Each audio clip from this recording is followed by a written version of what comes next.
Ladies and gentlemen, welcome into the Pattison Ave Phanatics Show. I'm your host, Tom Kelly. With me, as always, the core group, Joe Marks, Good morning, Philadelphia. James Scorza. Happy Saturday, everybody. Saturday, as the Delcoians out here would say. Frank Finnegan's on the way, and Damon Salim is at a graduation in Maryland. So you get our ugly mugs for a little bit, and then we'll try and slide Frank's ugly mug in here when he gets in here. Yep. Back in studio, boys. It's been a bit. It's been a little while with connectivity issues, me being on call, a lot of crazy stuff going on. But finally back in the studios here, the lovely Edge of Philly Sports Studio. Yes, sir. It is the as Joey and I like to call it, the dog days of summer. Man, It's a schnauzer right now. it's hard enough to get yourself going. For a Philly season that's 162 regular season games long, plus spring training, plus pitchers and catchers. So it's just such a long, drawn out, way to go to get to a baseball playoffs. And then when the Sixers get bumped in the second round for the 758th time, feels like that. The Flyers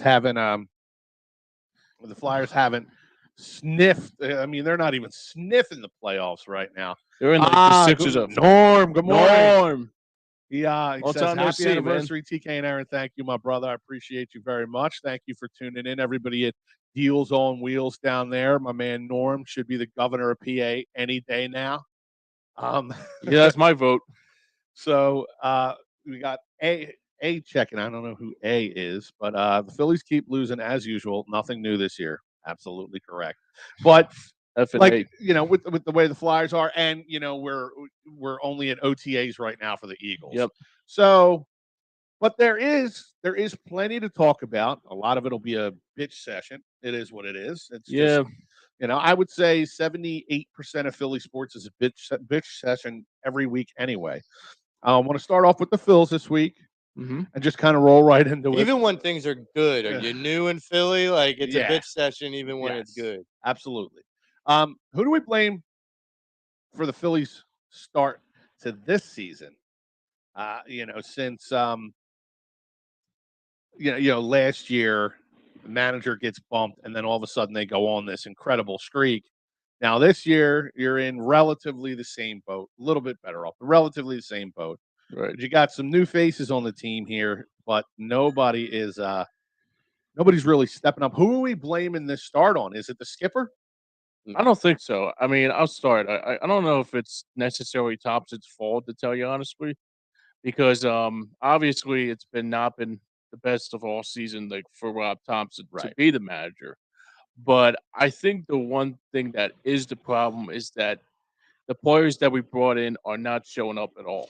And it's the concerning part that really kind of sticks in my craw a little bit. See Trey Turner struggling after he signed that big mega contract in the offseason, and Taijuan Walker, who I wasn't sold on him when he came here at first, but it's just absolutely atrocious what he's been doing. Absolutely. Paul Spencer checking in from out of Box Sports. Happy anniversary, TK and Aaron. Thank you guys so much.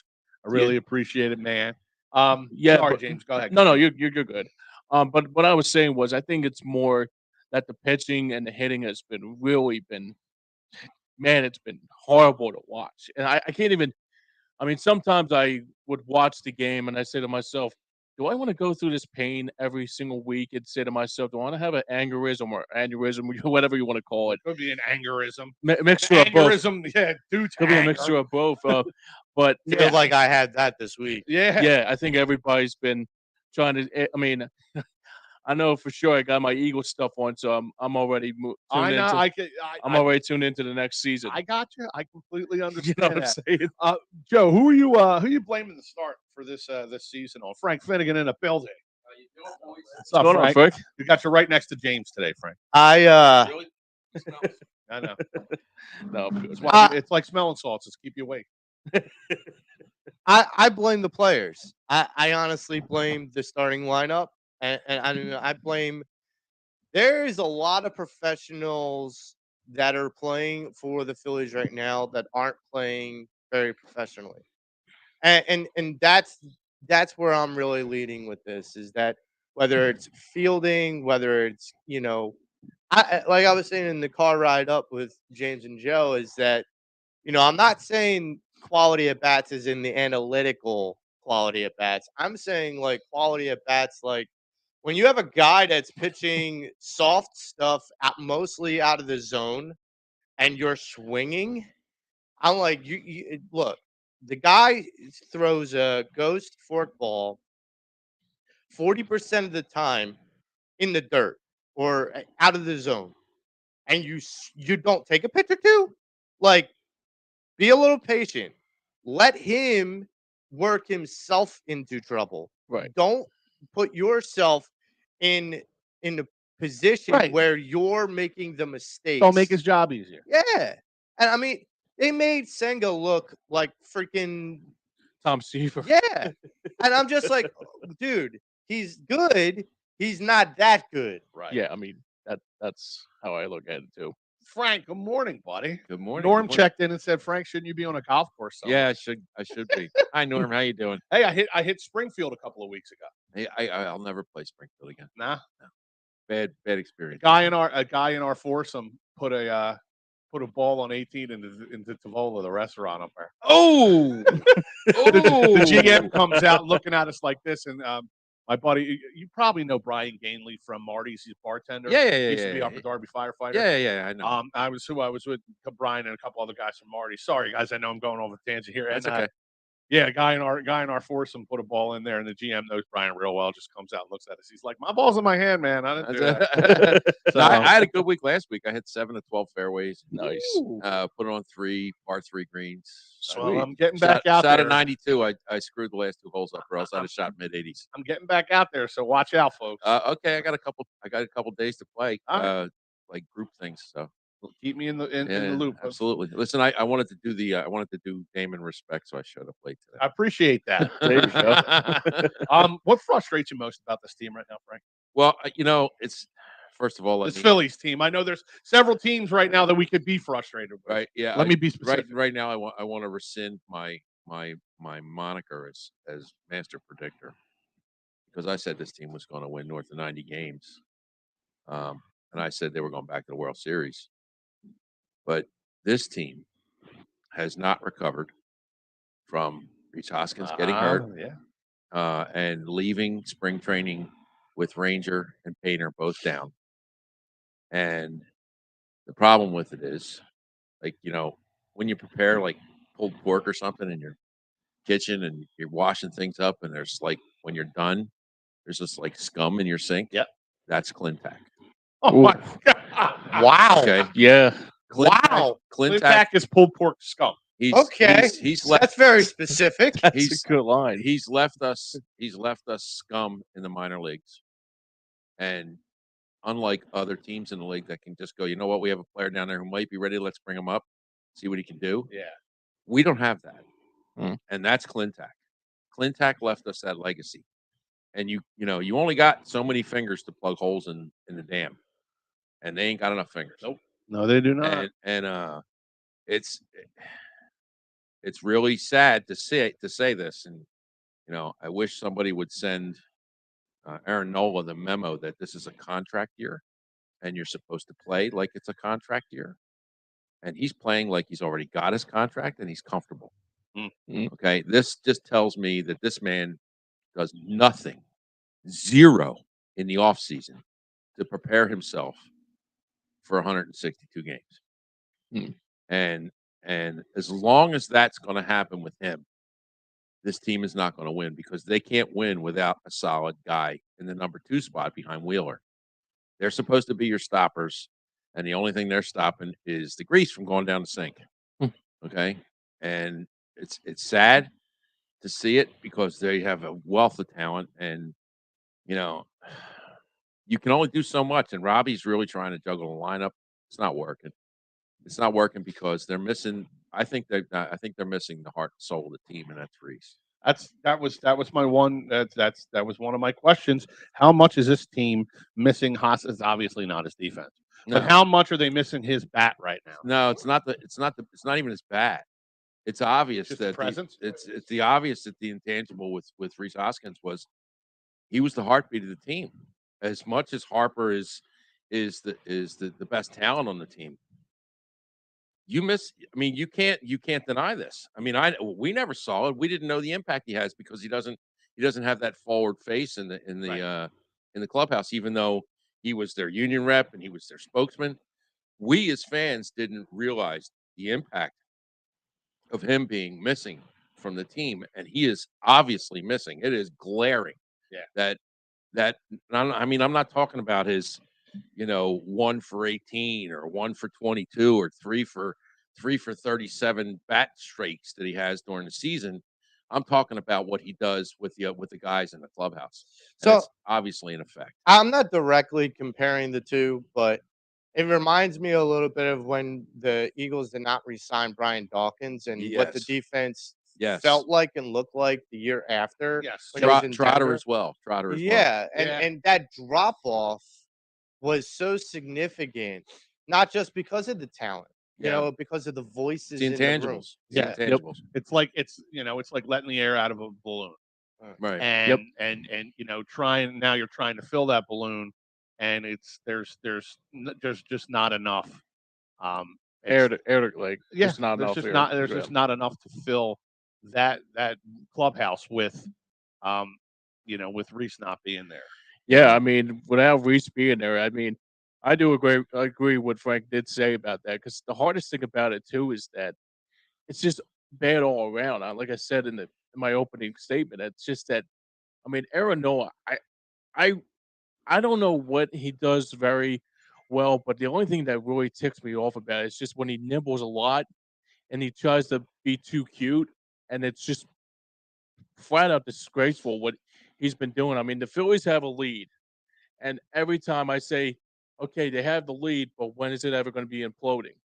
Has anybody ever seen him get upset on the mound when he throws a bad pitch and gives up a long ball? Or has anybody ever seen him get upset with himself? Because I've seen Wheeler do that. I've Yeah. seen Wheeler curse at himself. Some guys for- aren't for- like that. I mean, McNabb was one. He'd be giggling on the sidelines after. Yeah, Jake you know, Peavy, that's for sure. Yeah. But I mean, but that's I think that's the thing that's missing from Nola. I want to see that. I Yeah, want to Yeah. see that. I Yeah. think everybody's sitting Oh, here. I and agree. the fan base wants to see that, but some guys are just Well- they don't show emotion like that. Keep No. in mind, Nola was a high prospect coming from a really highly touted, school.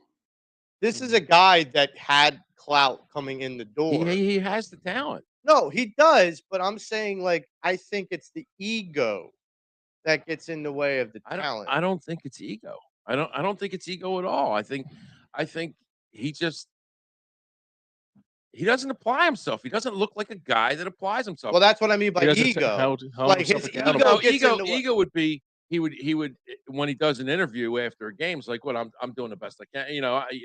I work hard at this. He never says anything like he never defends himself on stuff like that. No. He just goes to cliches and actually it's hard to get comments out of him at all.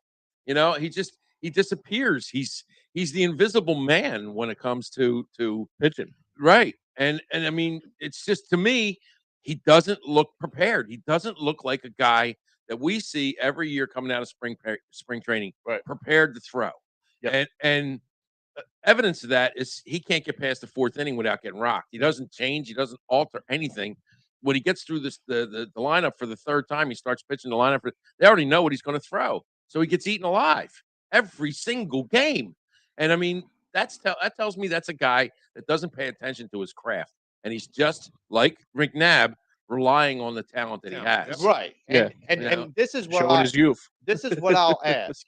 Do you think that a lot of this it has to between the ears with the guy, Absolutely. or is it the idea that there's a little bit of a World Series hangover? Oh, I believe that's an effect too. Yeah. I you look at the Phillies schedule now, and they're on pace to be like 72 and 90 if they keep playing at this pace. For them to get to 87 wins, they've got to win 62 games from this point out of 105 left. Yeah, that's And like I it's mean, gonna they be a have to long do what they did. stretch. They have to do what they did last year. Yep. Now the difference is, last year, Nola and Wheeler started pitching lights out, and Nola was fourth in Cy Young right. voting. So if those two guys don't turn it around, now that we have Ranger back, it ain't gonna happen. It'll be a long summer. It's gonna be a long summer, and, Yep. and I mean, bottom line, he's gonna get traded.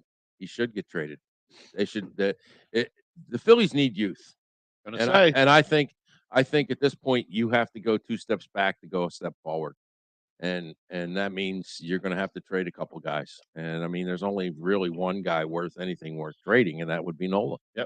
can somebody give me something positive from this team? Anything? I really like the way Stott is playing this year. I really like the way Bohm is playing this year. I'm It shows me. I'll add one more name, Clemens. Castellanos. Castellanos has come around. Now there's Starting to come around, positive too. on this. There's positives on this team. Castellanos has found his head. Yes. And I know that Turner will eventually, because he's just too damn good a ball player. He's gone through a funk, and I think he's trying too hard. Is Yeah. what I think. he's Yeah, doing. what do you make of that statement that, because you just brought it up, what do you make of that statement that Rob Thompson said about, like, he has confidence, he's not worried about this team not coming around because there's too much talent, there's too much. Well, he has to say that. I get that, know. but I mean, what do you make of that, as far as, is that true in your mind, or is it Not with the way the pitching staff is right now. No, I'm just talking about the batters. Oh no, I think they'll come out of it. I think they're going to have a stretch in the summer where they're going to play well. And the good news for them is nobody in the National League is running away with anything. I mean, Yeah. they're That seven. is they're- a bonus. They're a 7-8 game winning streak from being right back in the middle of this again. I mean, it's not. I mean, it's just. There's not good baseball happening in the National League, and It's and wide open. you know what? And I knew this coming into the season that it wasn't going to be the same as last year, because everybody has to play everybody, and that effect of playing teams that you don't know even affects the top teams in the league. And as a result, right now though, the Phillies have the least amount of wins in the National League. More parity in the league. Yeah, but right now they're the team that has the least amount of wins in the National League. Yeah, it's not good. I mean, I can counter that and say, the hardest thing about this too is that, like, trying to keep my composure until football season. It's like going to be a long 98 days. Yeah, that it can't come fast. Feels like a lifetime. No, Yeah, it's going to fly. It It's feels going like to fly. Now, it feels like now speaking, because we can talk about this, Drek, forever. But speaking about going to fly, the hockey team has given us something to talk about, and we're Really? we're visiting all 4 teams today. okay. It's been a while since we've been back in studio. We're happy to be back in the Edge of Philly Sports Studios and doing our thing here. How do we feel about Jonesy taking over as El Presidente? Joe Marks, I'm going to start with you because I mean, we were huge Jonesy fans growing up. Yep. What are you thinking about Jonesy taking over as El Capitan? So I listened to the interview that he had with Cuz Me this too. past week. Yes. And I was really, really intrigued and really motivated after listening to it. And a couple of the things kind of motivated me to feel good about it. And a couple of them are the amount of connections that he has. I don't know many people that can call Wayne Gretzky. I don't know many people that can call Mario Lemieux. I don't know many people that can call Mark Messier and have them on speed dial and get, like, really reputable information from guys like that, or even other general managers, other presidents, other, people that have been in the industry. He's such a likable and knowledgeable guy.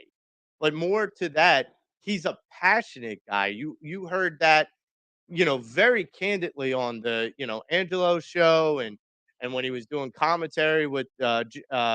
JJ. Like, that's the difference. So I'm actually motivated from what he said. Now look, he was honest with everybody. He wasn't Which you got that you knew you were going to get that Right. from him. he had to put all the parameters out there, right out on the table, and he said, "Look, this is not going to get fixed in a year. This may not get fixed in 2 or 3 years, but there will be progress. Right. And that's That important. will happen." So I'm confident, and he's got, I brought this up to James. He's got the right understanding of how to do it.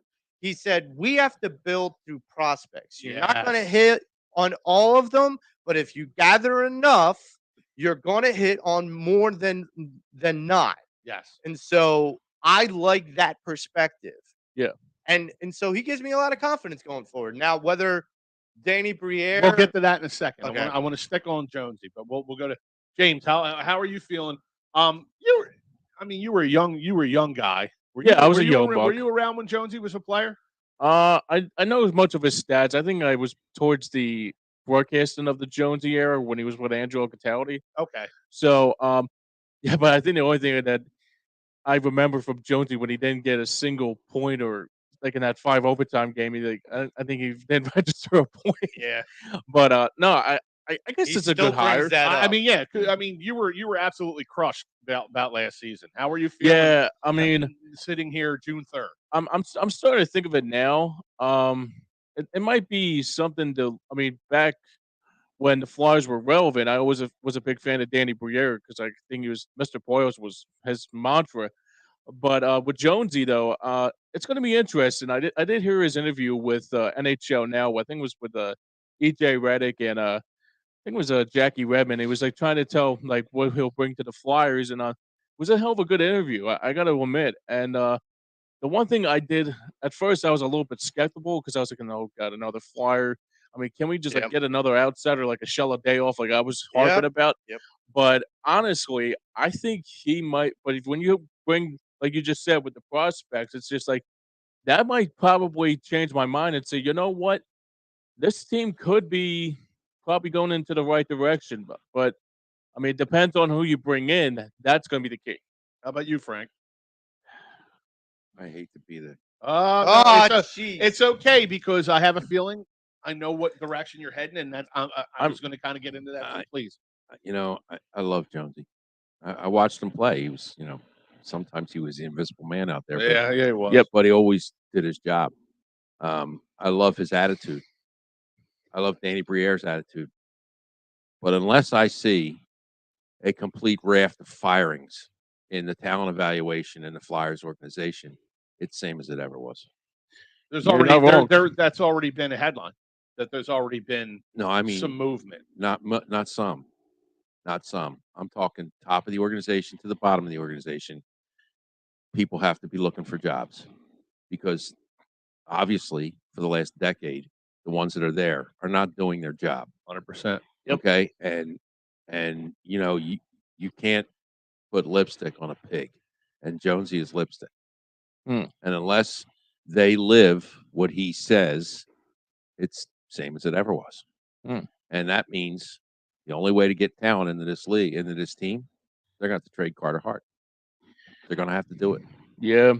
They're going to. I mean, it's the only major that if you put Carter Hart on the market, it would be a bidding war.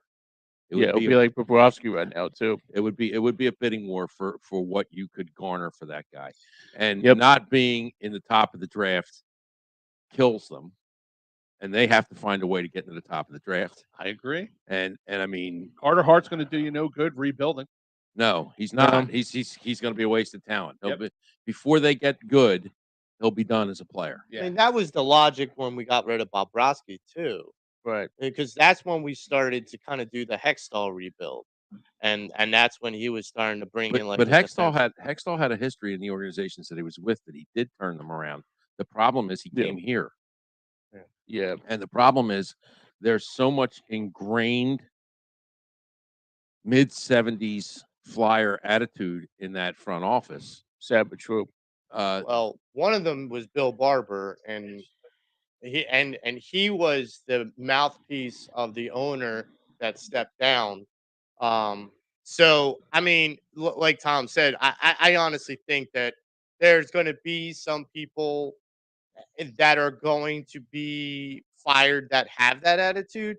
But the only concern I have with Jonesy is he doesn't have the 70s type Flyers attitude, but there's still like this tough guy attitude from the 90s from when he Well, played. I like what he said about building the team from the blue line out. Yeah. Yes. That that tells me that he's thinking fundamentally Yep. about the hockey team, Right. as opposed to flash in the pan, Yeah.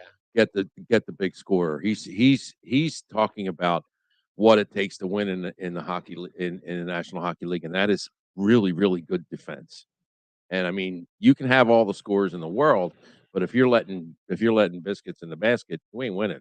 Right. Right. And to touch on what you were saying, Frank, because I was kind of thinking along the same lines. If you've ever watched the movie Hoffa, not the one that just recently came out, but the one with Jack Nicholson. Jack Nicholson, Yeah, and when he gets voted in as president of the Teamsters, right. he writes down several names on a piece of paper and goes over to his right hand man and says, "Tomorrow morning, fire all these guys." Right. He Right. says, "You fire them all at once. The people that are left are grateful. You do it in piecemeal."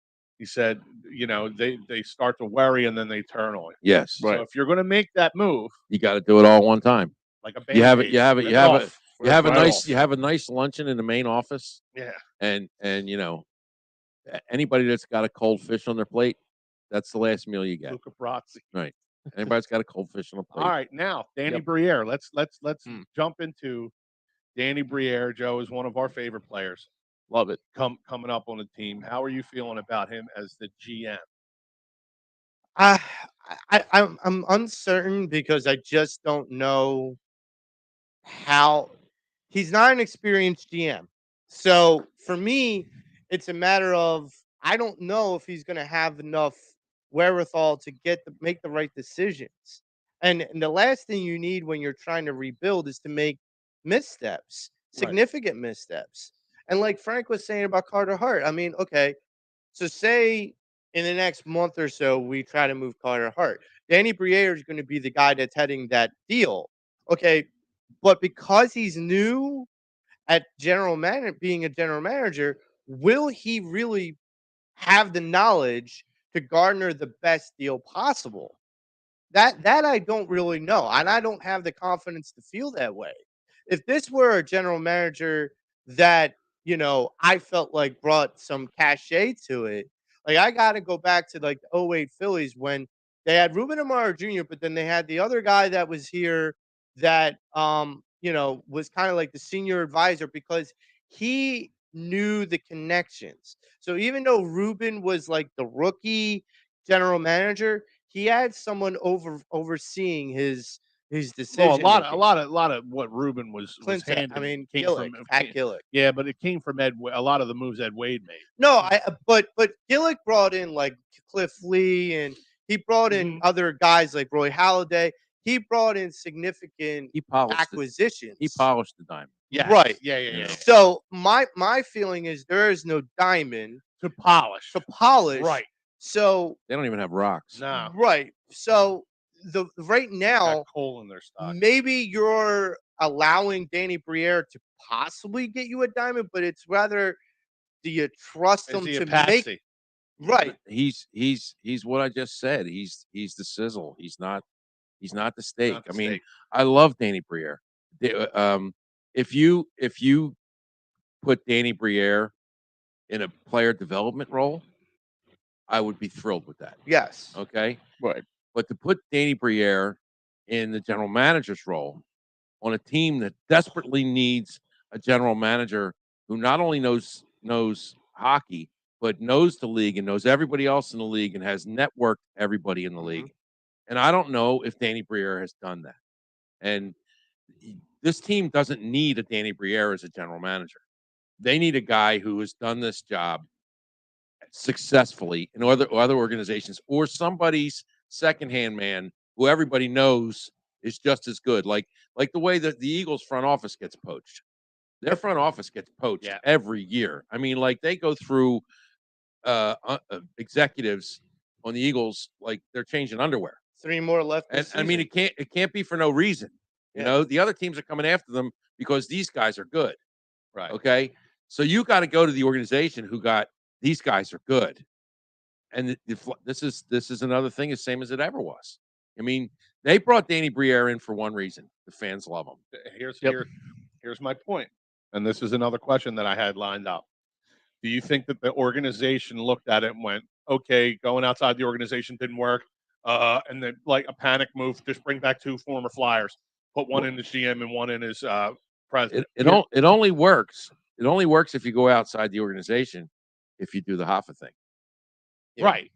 but they don't do the Hoffa thing. Nah. They just bring a guy in who makes us feel good about what they did because we love the guy that they brought in. That's why they brought Barber. That's why they did Holmgren. That's why Bobby Clark ran the team. Yep. I mean, it's a treadmill there down there, and they're stuck in a mindset. They just until they break that mindset, I'm just going to think Keith Jones is more the same, and they haven't done it. Yep. And I'm of the opinion that with regards to the Danny Briere thing and Keith Jones, I think you look at it like, look how pissed people were about Chuck Fletcher.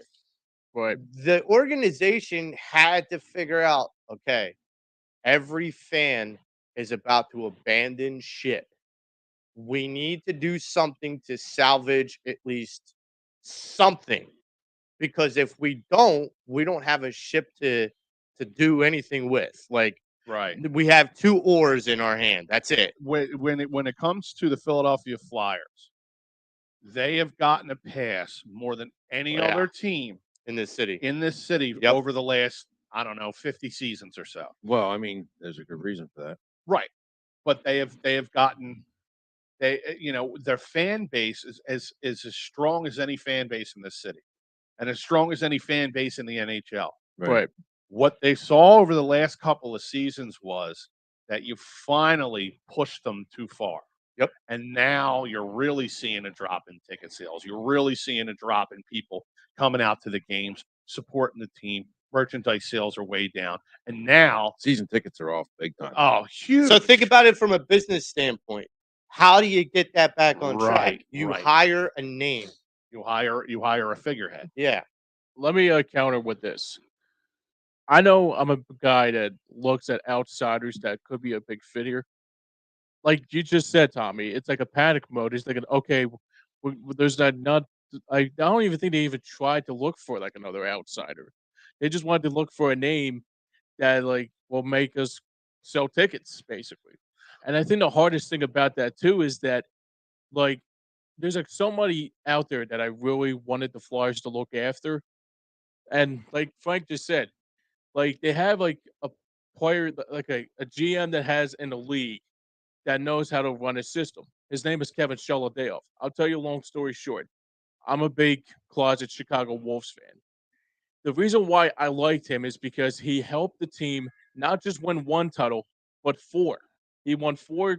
He won 2 Turner Cup championships back in the IHL, and 2 Calder Cups with the Wolves back from 2000. I think from '98 to 2008. So it was a 10-year span. But everybody's going to ask me what's so different about that. Why would you bring him in? The talent he brought into the table are basically Hall of Famers are now in the AHL. So the one thing I would say that the Flyers need to do, if this doesn't go well the way we expect it, it's like what Frank said. It's going to be like a lipstick on a pig. You're only getting breakdown like this on this show, folks. IHL, AHL talk.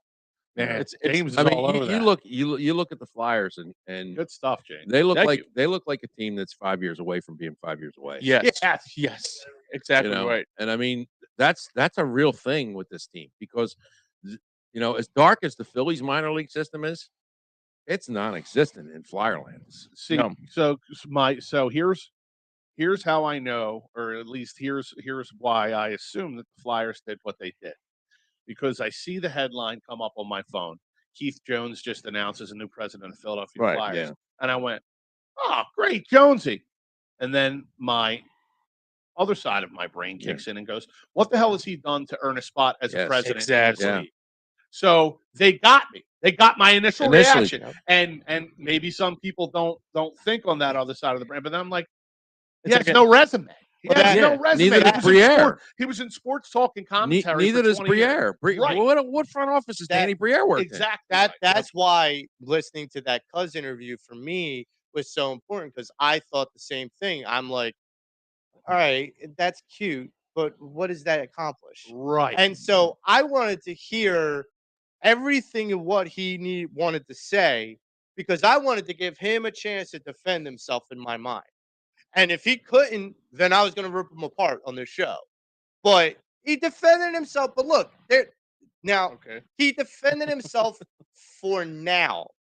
Sure. Place was it? He said Well, I mean, everything. he said every- everything you expected him to say. Right. I mean, I understand his intentions. I mean, his intentions are Right. to do it the right way. I don't know, and Intentions are nobody else different. does, and nobody else knows Right. whether he is capable or Right. Danny Briere is capable of implementing the intentions that they have. Intentions are cute, but actions are better. Yeah, Well, yeah, you can be a world of good intentions, but you have to show me. Yeah. yeah. You got to show me, and Yeah. and that's what these guys are going to have to do. They're going to have to show us, and we've already kind of touched on it. The last thing I'll get before we transition. I just had a general manager give me a colonoscopy. I need you to do better. Yeah, exactly. You're not going to give it to an intern that does on his first day. So What? you You wouldn't? what? Oh, okay. I don't know. Would you? look, you know, Depends how cute's the intern. you know, a lot of There you a go. lot of what they did is for ticket sales and Yeah, ticket sales absolutely. only. And speaking of ticket sales, Uh-oh. Philly There we go. fans save big at Sherry's Ticket Towns. Great prices, no hidden fees. The price you see is the price you pay. Sports, concerts, theater, and much more. If you use the promo code EOP10, you save 10% off your purchase at www.sherrystickets.com. Tell them the boys at Pat Ave and EOP sent you on over there. When it comes to this Flyers team, we are all going to have to we're going to have to see, like you said, a mass exodus in the front office area, from top to bottom, as Frank said. Yep. 1, 2, you're going to have to have to see them get younger Yes. and tighten it up around the blue line. Like now, Jonesy did say in that interview with Gargano, they want to go young, they want to go strong on the defensive end. Well, It sounds and Tunis did say he likes the fact that he does have a plan, and he did make his plan known. well, I mean, you can have a plan until until the cows come home. Well, I mean, they said it best. What did Mike Tyson say? Yeah, You- everybody's got a everybody's got plan a plan till until they get punched in the face. they get punched, and then exactly right. Then what do you do? We'll see what happens. With Yep. their But, their on that Mike Tyson thing, the Philadelphia fans for the Flyers, they haven't been punched in the face. They're that guy on that. What was it Tyson boxing on what was the video game? Oh, Mike Tyson's punch out. Yeah. Oh, Little Mac. They're the guy that always gets beat up. They're Little Mac. They're Glass Jaw Joe. We're done. Yeah, it's like We're done. I'm done. It's like Mortal Kombat. I'm- We're I'm like the done. weakest. I just link. pointed out to Joey. I Yeah, realized you didn't catch that. I'm done Sorry. until they do what they need to do. And right now, I don't see what they need to do. It's the right thing. I agree. Yeah, I'm with you. I totally agree. So there is a basketball team in this town that just recently got bumped out of the playoffs in the second round for the 758th time. And Now, Joe, I'm coming right to you with this Mm. because you and I have talked on to tiredness, to endlessness on. All right, well, if you get rid of Doc Rivers, who are you going to bring in? Well, now we got that person. How do you feel about Nick Nurse taking over the helm as the new head coach of Philadelphia 76? Yeah, I'm okay with it. I'm more than okay with it, and for one main reason, he brings a championship pedigree and a recent one, not one from like 15 years ago. What, 08? Or earlier What, than that? Doc? Yeah, one of the Doc stocks. was 08, 07, I something think like that. Oh wait, something like that. But Nick Nurse just won not that long ago, within the last 10 years. And so for me, he's also a guy, and this is where I kind of go with Embiid. Look at what he did to Pascal Siakam's career. Pascal Siakam could have been like a mid-tier, poor man's Chris Bosh. But no, he became a really good player. And I wouldn't call him a superstar, but he's a star. And Nick Nurse had a lot to do with that. Nick Nurse is known for player development. I said this before, and Frank, got on me about it, but yeah, as much as we're still in the Joel Embiid window, we have to start looking ahead to what this team may look like or may begin to look like under the Maxi era. Because one thing is inevitable. Maxi is going to get a max deal when his contract is up. That is an inevitability. Sure on his way to it. So You're that earning it. that is Yes. right. No doubt in my mind. He's earned it, but that's an inevitability. So you as an organization are going to have to figure out how can we develop players around Maxi, but still be able to have players in that same vein, but to also be able to complement Joe Right. towards the That's- end of his career. Because you still have like 3 years with his contract. Yeah. That's So that's a significant window. But Right. Nick is look, he stuck us in the heart with that loss in game 7. quadruple point. Yeah. But That was a dagger. but I'm curious to know, and I know you probably have this, but I'm curious to know what he's going to do when constructing this roster. Meaning, what's the lineup going to look like? How is the gameplay going to be? What is his rotations going to look like? Stuff like that. Well, that depends on who they lose Yeah. and acquire. Frank, what do you think about Nick Nurse taking over? I like Nick Nurse. Nick Nurse does something that I've never ever seen Doc do, and Nick Nurse will adjust in game to what the other team is doing. And Doc is like, well, they'll just make them beat us the way they are. And when they do, he has no answer. Yeah.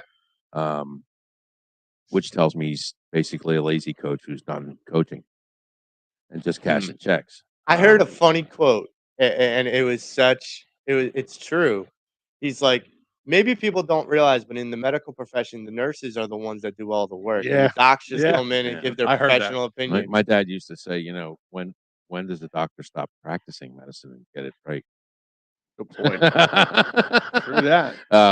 So the way I look at it is, you have maybe a 3-year window left with Embiid playing in prime basketball. And people aren't going to like to hear this, but they're going to have to take 2 steps back. They're going to have to become a 6 or 7 seed next year to achieve what they need to achieve. And that means Harden's got to go. They got to trade Tobias and get something for him. And they have to build around this team, Robin, and get more athletic players to go along with Maxey. They especially need a true point guard, not the dribble. Oh, I don't have a plan. Point guard.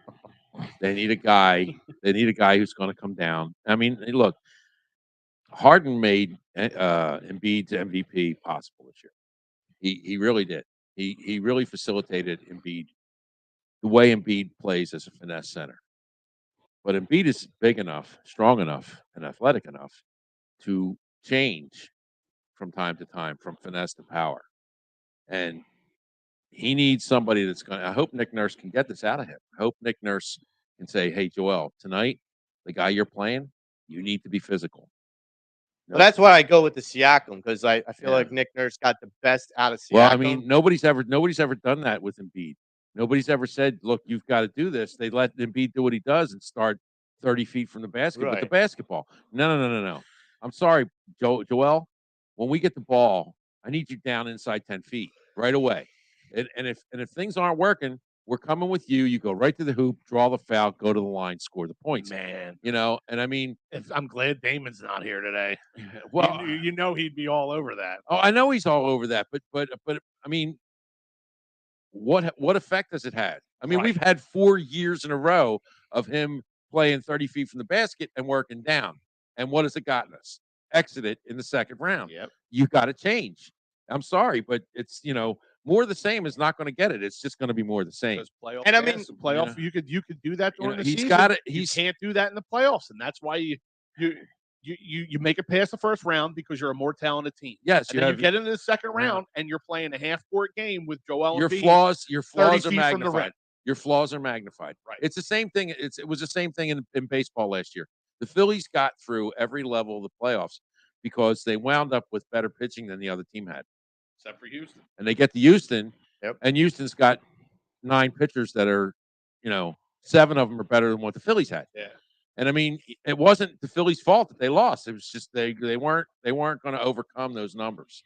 And I mean, that's the Sixers have to remake their team. They have to become more athletic, and that means they're going to have to tear some walls down. but replace those walls with guys who are, you know, more attitude, definitely better athletically. Um, because they don't now. They look very slow. And I remember at the beginning of the season, I said, "Boy, this team looks slow." Yeah, You know, I I mean, it's remember one of the those first. shows. Well, you know, it's one of the first things that I said when the season started. Was like Game 5. I'm like, this team looks like they're playing with bricks tied around their feet. And I mean, they have a lot of old players. You know, so they got to get better. They got to get faster. They got to get more athletic, and they have to. Nurse has to figure out a way to adjust Embiid's game, or Embiid's talent's going to be wasted, and that would be a shame.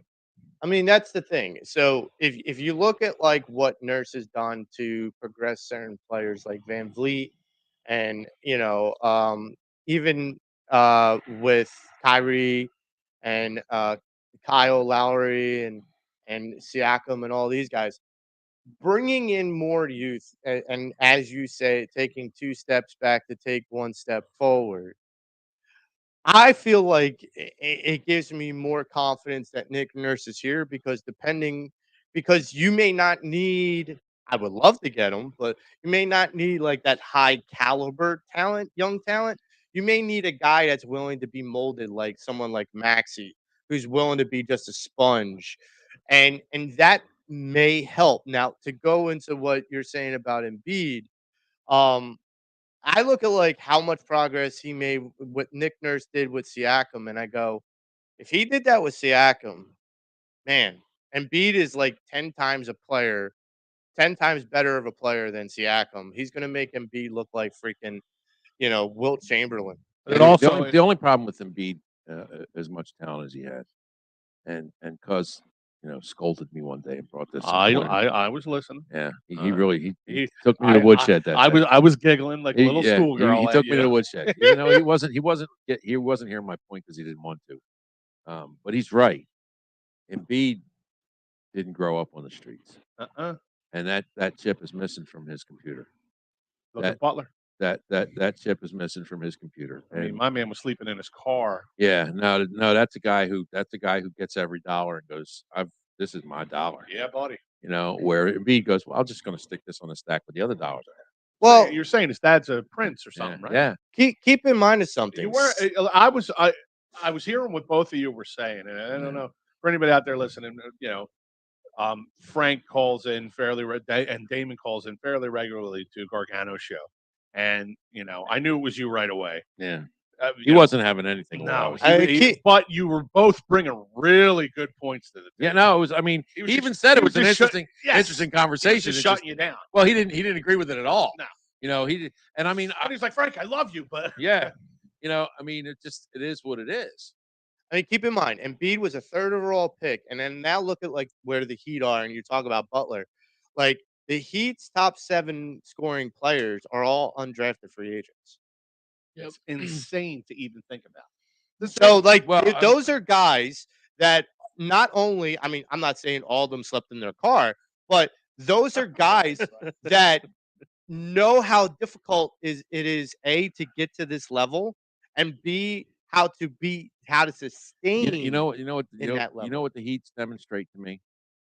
The monumental mistake of letting Butler go. Oh yeah. Because if you took Butler off the Heat right now, they wouldn't even have made the playoffs. Yeah, but is that hindsight 2020? it's really No, because It's- he played well when he was here. No, so no, we but I'm knew. saying it was Ben Simmons, No, Tobias, or Butler, right. and you weren't because how Ben Simmons acted. Butler like but you have to look at who was coaching the team at the time. Brett Brown. Okay, and Brett Brown didn't make decisions based on talent evaluation and what the team needed. Right. He made decisions based on what he wanted, and he knew Simmons' family, and it was a personal decision. It wasn't a business decision, and he traded Mikal Bridges because it was a personal decision and not a business decision. Okay, Brett Brown, Clintacked this team. Brett Brown is that pulled pork scum. Yes, he is. Yes, he is.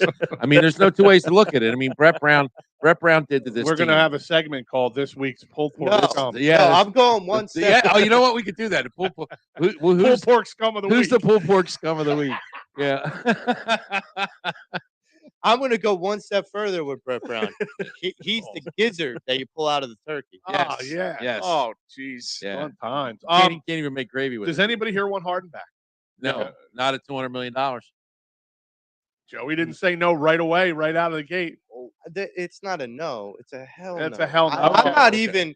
I'm not even. Well, look. I'm not even entertaining his phone calls. Look, Like we're not just broken up. Like I I'm am over like, you. I'm not. I'm icing you out. look. If they can get Harden for 17 million for 2 years and rejectable third year, They're Nope. not going to. They're not going to. Nope. but I'm not doing that. Nope. Nope. but I don't No think thank you. I don't think they're going to do that. Like I said, I think they should go 2 steps I back. found Who would you out- like to see them replace Harden? Go ahead, Oh, Joey. I got a list. I got a list. But I found out all I needed to know about Harden's heart in that post-game press conference after games. I found out all I needed to know, and that was enough for me. And to talk about replacements, we played the GM game last week. There's a couple I like, a couple hometown passionate. I like the Josh Hart idea. Just because I feel like he would come home and he's a winner. He's still young. He's a guy that can go off ball and on ball. He's a good distributor and he's a good leader. And so for me, it's a matter of bringing passion back to this team, bringing fight back to this team. Because James Harden didn't have any of that. He'd much rather be in a strip club than on a court. That's just my. Well, I don't believe that. I believe James Harden likes to play basketball, but James Harden likes to play basketball the way James Harden likes to play basketball. You know what? And when the other team defends that in James Harden just goes, You know what? I can't play my game, so We're I'm gonna back play. in studio. It's time to have a debate Uh-oh. because I completely disagree with that. Because Game 7, when you have a star caliber athlete, a star caliber player, I'm not going to call him an athlete, star caliber player like James Harden, and you want to talk about invisible man. The guy didn't show up to the court in the most momentous game of that series. And you're sitting here telling me that you don't think he's not checked out every once in a while when he steps on the court? He is absolutely checked out sometimes when he's on that court. Joe, he checked out because Boston would not let him do what he wanted to do. He didn't take that many shots. They weren't allowing him. They weren't allowing him, Joe. Okay, but wait. But like guys like Jordan, LeBron, Kobe, all these guys that are star caliber athletes, you telling me defenses didn't try to force their hand? James and Harden. Wait a second. James Wait. Harden, you just named 3 of the best of all time. No, Okay, I get that, but I'm saying star players. But you missed Make- my point. You missed my initial point. And my initial point was, if taken on its face, Harden is an elite talent in the league. Okay, the difference between a guy like LeBron, a guy like Kobe, a guy like Jordan, and a guy like Harden, who has the potential to be in that top 20 category. The difference is, whenever somebody made adjustments on those guys went, all right, you're going to do this, then I'm going to do that. Yep. And Harden doesn't do that. No, that's why he led the league in assists. Okay, Well- when Harden doesn't adjust, and he doesn't get his way, he sulks as a player. and and that that's- is attitude. That is Yeah. attitude, not skill. That is attitude. You just said it right Yeah, there. but that's why he couldn't do it in Game 7, because they weren't allowing him to do it in Game 7. So and- what? You give up? I'm sorry, but that's the way he plays. This has been his MO his whole career. Yeah. No, I mean, I he's known for understand. that. I understand that, but you can't tell me that if that's his MO, then that's exactly what my point is. Is that if this is a guy whose attitude is, well, I'm gonna when times get tough, I'm just gonna take my bag and go home. Yeah, well, that's Well, I takes mean, his that's ball the and go same home. thing as saying he would rather be at a strip club than fight to win on a court. Well, I mean, that let's get back to the all your flaws become exposed in the playoffs. During the regular season, he can get away with that and play well, score well, assist well, facilitate well. But when you get to the playoffs and the talent level on the other side of the court is equal to or better than what you have, he doesn't have the effort to follow through on it. And look, it is effort. It is attitude. And look, And- I'm not just blaming James Harden for Game 7. I've already gone on record. Oh and no, saying there's plenty of blame to go around. tons But of blame. James Harden is the head of that snake in the sense that he's the guy that's ticking down. And I'm still astounded by this. And someone brought this up on WIP this week, and I thought, that's a great point. How do you run offensive sets when you only have 7 seconds left on the shot clock? Dribble. But like, how do you do it? I'm asking for anybody. You answer? can't. Okay, all right. You can't. I mean, because that's what And we and were that's doing. that's not a Harden problem. That's a Doc problem. Well, it's also a Harden problem because he No. did that in Houston too. No, I know that, but that's where Doc has to go. You used to do this in Houston. We're not doing it here. Right. Well, I get You that, know, but if you're not down, if you're not across, They're both culpable. if you're not across the center line with after your third dribble, then I'm gonna have Maxi bring. I'm going to have Maxi bring the ball up, and you're going to stand in the corner. Now, you can't have an offensive set where Maxi is standing in a corner no, on this team at all. no. You've just taken your most athletic asset and said, you know what, go stand there for a minute. Yeah. I mean, how many times in Game 6 and 7 did we see that happening? and I'll I mean, I'll I'm sorry, kinda but you can't do that. I'll channel Damon for a minute. You can also say the same thing about Tobias. You can't just put Tobias in a corner and tell him to stand. He's an athletic guy. Well, And so, like, if he has the ability to move towards or around the basket, you have a better chance of getting him better looks. But the problem is when you have James Harden bouncing the ball for 16 seconds, then all of a sudden we're going to run the play. And the problem with it is, I don't mind them bouncing the ball for 6 seconds, but nobody moves. Yeah. That's the Nobody moves. They stand still and they're like, well, okay, Exactly. we're waiting for what James is going to do. We're waiting for. I mean, they don't move. There's no motion in the offense. How can you can't win that way?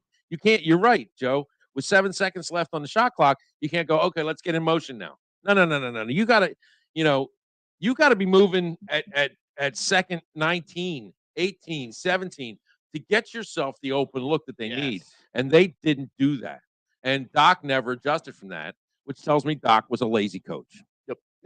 Okay. 100%. He was just trying to lean on his team's talent. Yep. And He does what you he know, has been doing for the last 10 years. exactly right. And It's- I mean, he'll he's argue tooth resting and on nail. his resume. yes, it was Yes. almost criminal. And I don't think Nick Nurse will do that. Speaking No. of criminals, Uh-oh. workman compensation, motor vehicle accidents, personal injury, and criminal law, our guy David Archerry Esquire. Call now 610-565-0300. It's www.cherryinjurylaw.com. Can we get a settlement from James Harden for pain and suffering? Possibly. I can tell you from experience that David is a very good guy. There you go. Tell him that the boys over at Pattison Ave EOP sent you. Well, listen, there is one bright spot in this town, even though we're 98 days away from Can't come fast enough, man. from kickoff is your Philadelphia Eagles. And I did say we were going to get into every team. We're going to keep it tight today. We're going to, the ship's going to run, smoothly as we possibly can make it. So there's been just talks about the Eagles and if they have interest in DeAndre Hopkins or not. I'll start with Frank on this one. No. Joe. Well, I mean, I'll tell you why. I mean, would I love to have DeAndre Hopkins as another offensive weapon, which the Phillies the Eagles are loaded with offensive weapons, and I mean, Hopkins would be, he would be a dagger. Do you even have enough footballs at that point to go around? You have plenty of footballs, you don't have enough dollars, Right. and those dollars need to be spent Elsewhere. Yeah, Yeah. That was the end of my question. He's a luxury. He is a luxury that they can't afford Can't afford. and don't really need. Don't really. Right. No. I mean, like he's the shiny toy. He's the Danny Briere. He's the Keith Jones.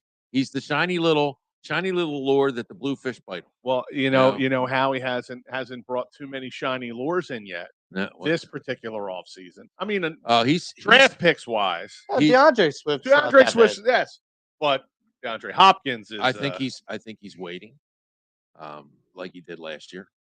I think they really only have 2 spots left on this team where improvement would be needed, and that is safety. Hold on. I'm gonna get into that. Just Okay, hold that thought. but no, Hopkins for me, I'd love to have him, but no. James, Yeah, I mean, I agree with Frank. I mean, we don't need him. No, you always need DeAndre Hopkins. Well, yeah, I mean, yeah, we just couldn't. I mean, it's a pipe dream. I mean, Yeah. yeah, I'll put him on my fantasy team. I mean, Yeah. but yeah, I mean, unless somebody, let's say, for example, like another Reese Hoskins things happens, like God Right. forbid, God forbid, AJ Brown or Devontae goes down, then absolutely, in a tragic windmill accident. yeah, like that would then definitely desperate. Like, and the only receivers we have is Greg Ward and Quez Watkins. Then absolutely. I don't All think right. Quez is going to be here at the start of the season. No, I mean that other kid, what's his name? The one we got from the Falcons might beat him out. Yeah, Joe. Well, if I'm putting him on a DraftKings lineup, yeah, I'll Well, take yeah, him. okay. But no, No, I'm okay. not taking him on this lineup. No, So because everybody's in lock. my feeling is it's this: a shiny toy. it's not just the money; it's the attitude. I don't see. I don't worry about anybody coming in here with attitude because there are enough cops in that locker room. Yeah, but there's a lot of divas too. Yeah, guess what? Well, divas haven't met Jason Kelsey. Oh, Yeah. I get that. Can I just say, is he the greatest Eagle of all time? He's one of He's them. the most incredible. likable. Dude. I mean, you know me, it's Reggie White, but I understand, but I'm saying in personality wise, like that, the draft, the guy's chugging beers in the crowd. I know. I've said If this. any of us were football players, that's how we envision ourselves. We should I've get said him this- on this podcast one I've Saturday morning. said That was this- so cool. I've said this before. The mayor's election, mayor race and election is in November. Right. He could literally have a write-in and win. It would win. Yeah, hands he would win down. hands down. Single handedly. And his He'd be like, "I'm kind of busy in November." his acceptance speech, he'd be dressed in a mummer's costume. Yeah, doing Eagles chant. Yeah. No, his acceptance speech would be post game of a game. Yeah. Go, I won. Yeah. Okay. All right. As mayor, As mayor, everybody's beer- off on Monday from now on until the season's over. as mayor, beer will be discounted, Right. and all Yes, all Mondays bars- are a city Monday's holiday. a city holiday every Monday. Until all the season's over. all bars will be open till 3 a.m. Not just the whole team; it's the whole city. Absolutely. If you go in the Wawa and do an Eagles chant, you get a free coffee Right. Monday morning. Now Nakobe Dean's probably going to start this season. Oh man, He's got the green dot. love it. Do you think he's going to flourish in this starting role? James Scores. I know how you feel about this. Of course, I wear the Wong jersey today, but it's all That's good. okay. But no, I mean, man, when I heard he was going to be like the captain of the defense, Green man, dot. he's ready for it, man.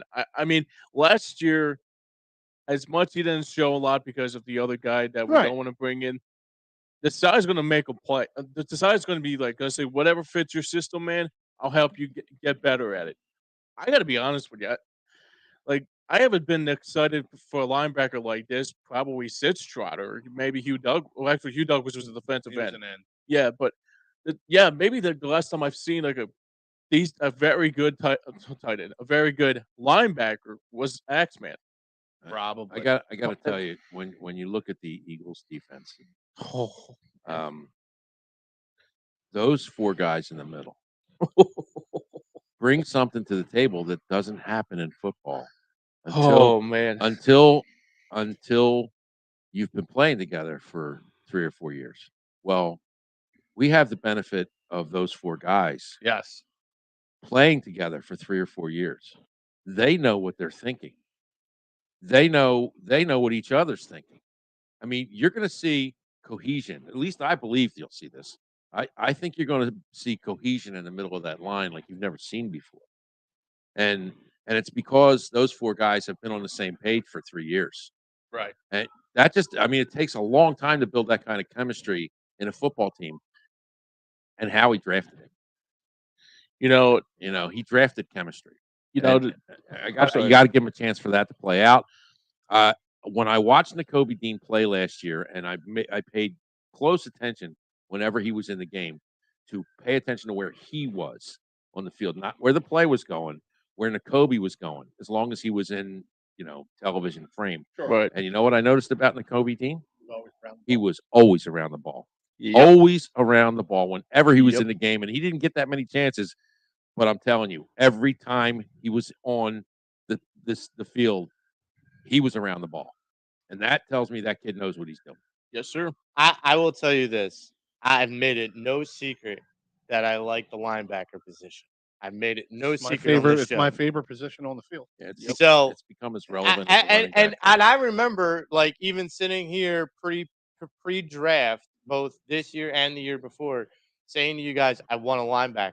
I want a linebacker. And Frank kept telling me it's not gonna happen, Joe. Yeah. It's not gonna happen. Well, not the first round, anyway. Right. But I mean technically it did because Nolan Smith was a linebacker, but and he was the one of the last picks in the first round. But here's my thing about Nakobe. I like him for many different reasons. He's intelligent and he's also got the ear of like 2/3 of your defense. Like that makes a difference. No, The that- only reason we just talked about it earlier, the big difference with that Eagles defense when Dawkins and Trotter were on that team was because they had the ears of that defense, of that locker room. The minute that those voices were gone, it was like a rudderless ship.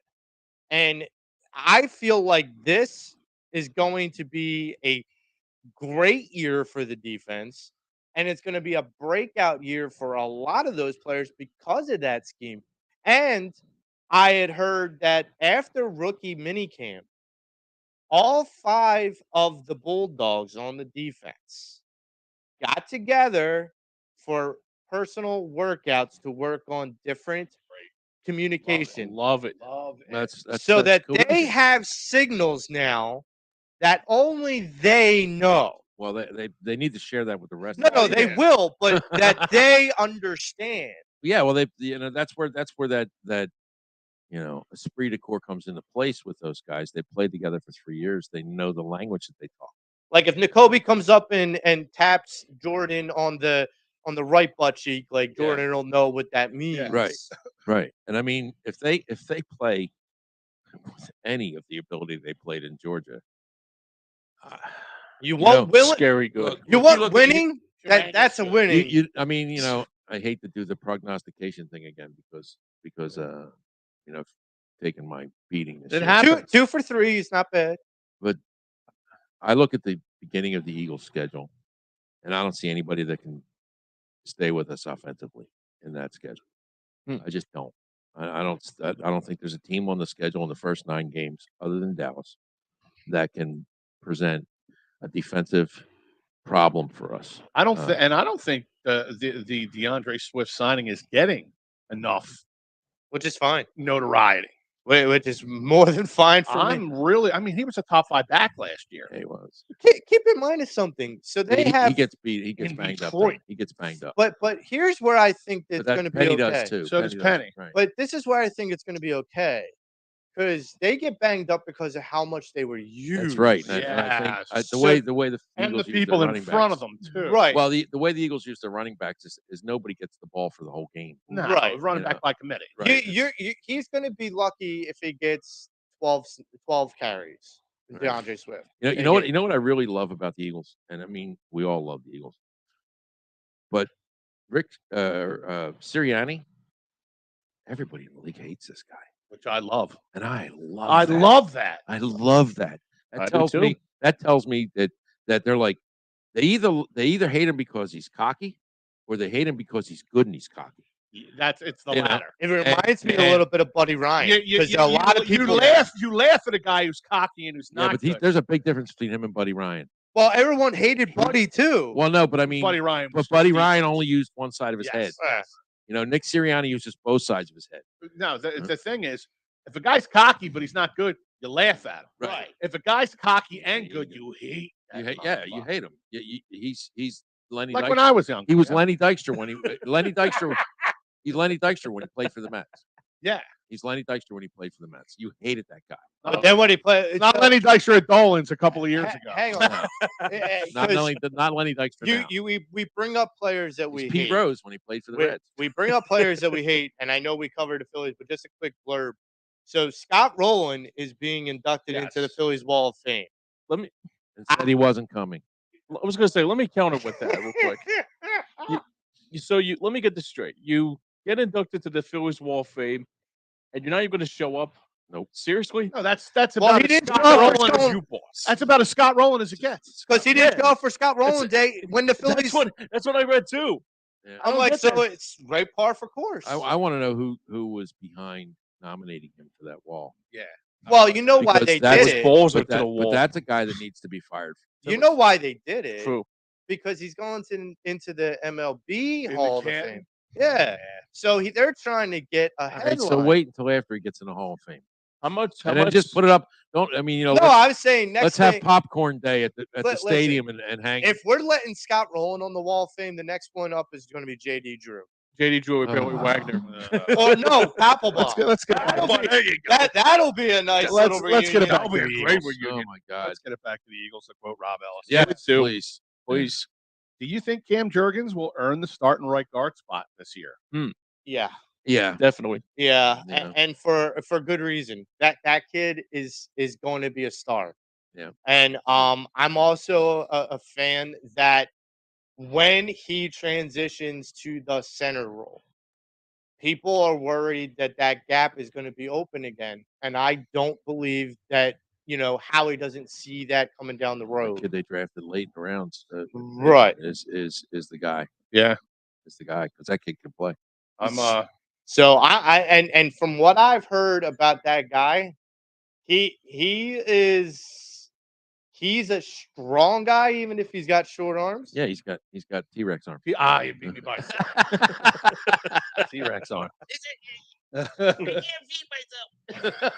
All right, so to get back to where Frank was going, what position would you still like to see the Eagles address on the field? Safety. Safety. Probably safety. Joey? I'm going safety, but there's another pressing issue, Hmm. and it's not sexy. The punter. The punter. No, Uh. the tackle for Lane Johnson, What, like It- his because replacement? yeah, but Lane's not getting any younger, and he's had some nagging injuries the last. Yeah, that's 2 what I mean. years. Like his heir apparent. I should say. Yeah, but like I'm also saying because what if he has another nagging injury this year, right. Then who are you depending on? Right, And we've seen when this offensive line even has one guy that's out, how that domino can kind of not collapse everything. Like they don't all go to shit, but it's not the same. I'm not going to worry about Lane Johnson until he gives up a sack. No, I agree. And it's been like, But I worry about 3 years. since I that's worry happened. about his replacement because Yeah. when Jack Well, Driscoll you know came it's in, coming. You know it's coming. because and- when Jack Driscoll, that fraud of a freaking player. Now wait a second. Wait. When Jack Driscoll came in game to replace him, he was not prepared for that.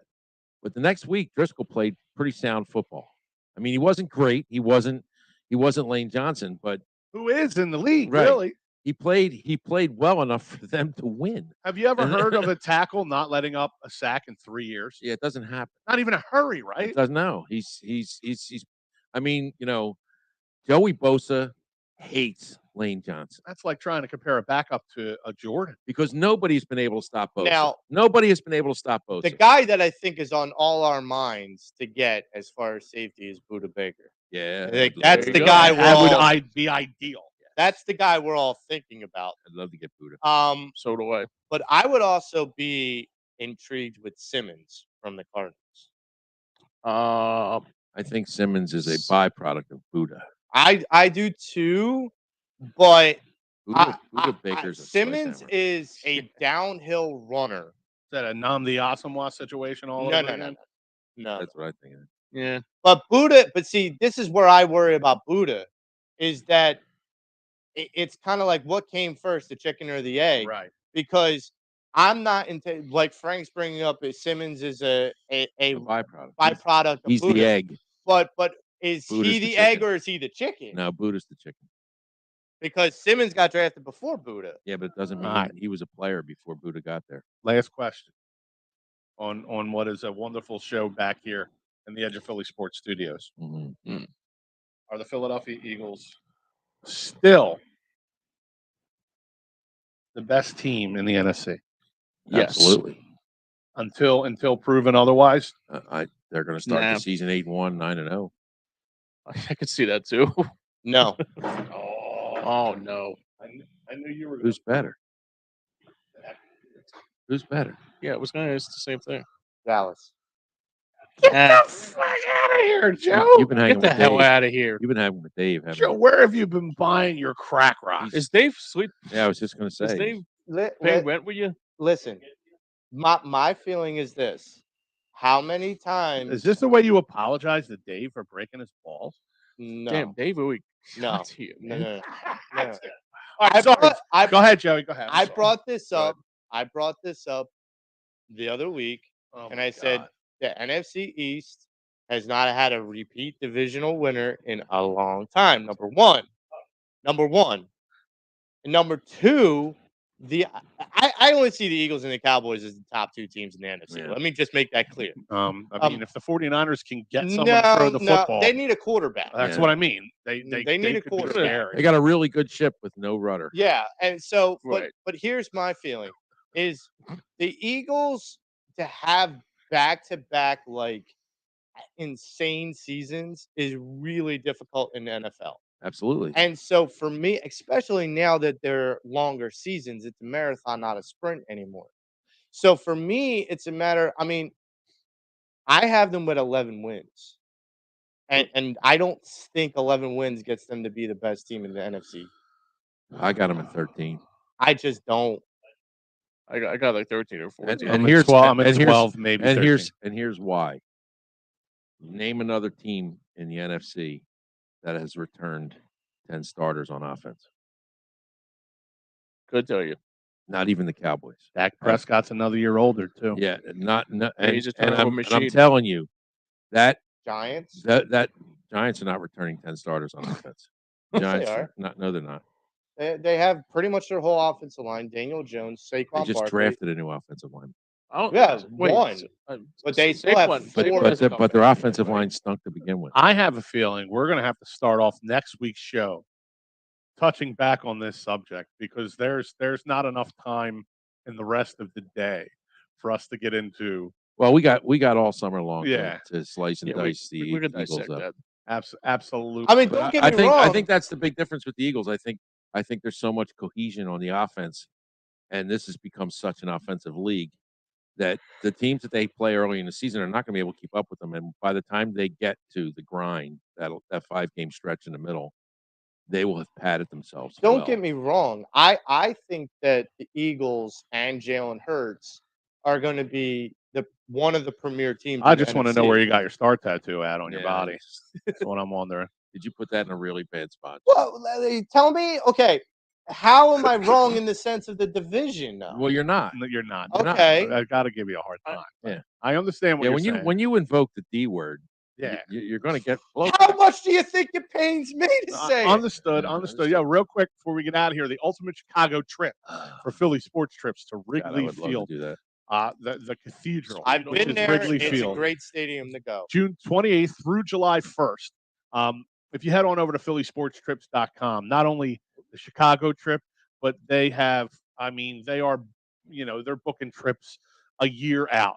So you head on over to phillysportstrips.com. Check out everything that they have to offer.